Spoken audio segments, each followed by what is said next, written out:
Okay, so this is our device. It's connected to an outlet, so it's going to be having a constant supply of energy. You won't need batteries for that reason. If by any chance the power goes out, then the device will stop working, but once the power comes back on, the values that it starts reading again will just be added on to the list that was previously done. So you won't lose any data if the power goes out. We arranged it to have 8 temperatures, 8 temperature sensors, 4 on this side, 4 on that. The thermistors are labeled 1 through 4, and they're labeled with red tape. The 5 through 8 thermistors are labeled with green tape. And the solar resistor is right here and doesn't have any tape. If you look at the board, you have 2 switches. Basically, once you want to do the delete, print, and record, you always want to start by resetting the program. So here, we have it in record. When it's in record, the red light's on. Once the capacity is full, the numbers or readings are complete, this light should turn blue. That means that the numbers or readings have completed and that it's not taking any more readings. So we're going to wait for this to turn blue in a couple seconds.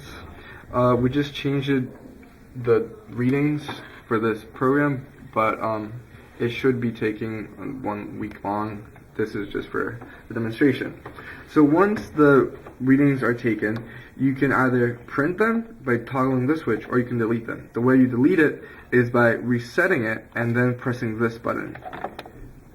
When you see these little green lights flashing, it means it's deleted, and this blue light should come off.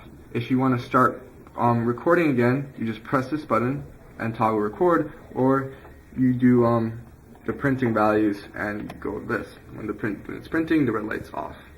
The design of the box, we did this on purpose. It's sort of uncomfortable for the user, but it's designed so that water and other elements don't sort of affect the board. So we can transition onto the computer, where you'll see what this looks like when it's printing the values.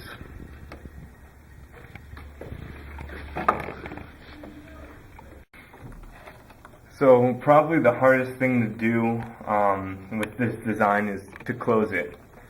So to close it, I find the easiest way is to flip the box like so. Flip the lid upside down, and then pull lightly on the temperature sensors to get them out of the way. Now that they're out of the way, we're just going to tuck these wires right here down into the box. And the key part is that both the thermistor and the LED have little through holes that they need to go through.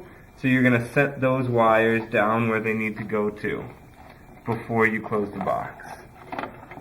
So we close it. Also, it helps to get a little pull on this.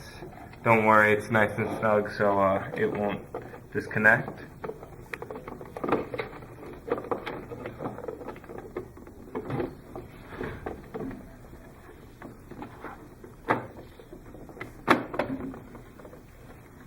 And there you go. Then you're just going to take these screws, put them in.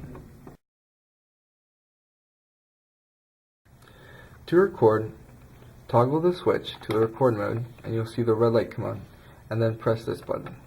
When it's recording, for every reading, this red light is going to flash. To print, toggle the switch into printing mode and press the button. It should be printing on the computer. To delete, press this button and hold this button until you see these green lights flash. The blue LED should turn off.